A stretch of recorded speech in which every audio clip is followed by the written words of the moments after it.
Hi, it's Ted with RepreZen. Today I want to show you how to work with code templates inside API Studio. Code templates are a standard feature of the Eclipse platform. They provide some easy-to-use boilerplate implementations with parameters that you can use to easily insert a block of code into the editor, following a standard form, and customize it to your needs. They're also a great way for central groups within organizations to provide their own preferred styles. So let's see what that's about and see how we can make API Studio work with our internal standard. So I have a Zen model here with a resource API defined called Customer API. Nothing defined here yet. If we look at Code Assist, we can see that there's a few things that can be inserted in this location. We can put an object resource, a collection resource, but in addition to those standard types, which would just be the keywords, we also have these things with the green dot, which indicates this is not just a keyword we're inserting, it's actually a code template. And we can see over here what the code template's actually going to look like. So let's look at the one for object resource. This is the one we're going to use now. So it's inserted this block of code, and we can see that there are some placeholders here. There's the one that's active here, highlighted with the flashing caret at the end. And we have two more, one on the data type and another one on the URI. So let's start here. We'll type in a name for our resource. We'll call it person resource. Notice that it updates not just in the location where I typed, but also wherever the name of that resource is referenced in the template itself. So we have a method that by default is called getPersonResource, or get followed by the name of the resource. Makes sense. We can tab over and choose a data type to include as the bound data type for our resource. Here we'll choose person. So we'll make this people/ID.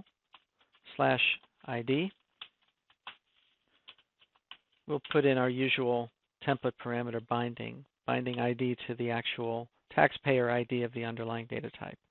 Great. And just like that, I've got a fully defined resource with media type specified, a get method pre-specified, and a put method also pre-specified as part of the template. That was easy.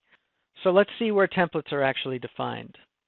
I'll go into Window, Preferences, type in templates. We can see that there's a number of different languages supported in this distribution. They each have their own family of templates. We're interested in the RepreZen templates, so I'll choose that one, and let's see what we have. As you can see, we've got quite a few different templates that are defined, and these are all available at the appropriate places in the editor, wherever you use Code Assist. So let's take a look at the one that we just used, which is the object resource.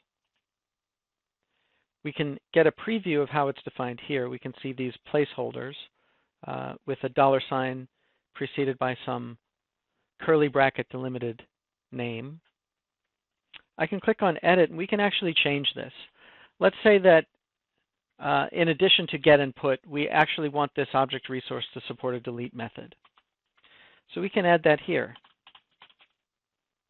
So let's see what happens if we want to define a new object resource using our newly modified template. Again, I'll invoke Code Assist. I'll find the object resource template. Sure enough, there's our delete method. So again, because I've used that placeholder, I can just type address resource here, specify the bound data type and the URI,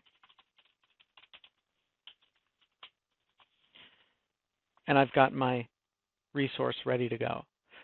So templates give you a lot of power to customize the user experience, and if your users apply your templates correctly, it goes a long way towards ensuring that you have uniform standards-based API definitions.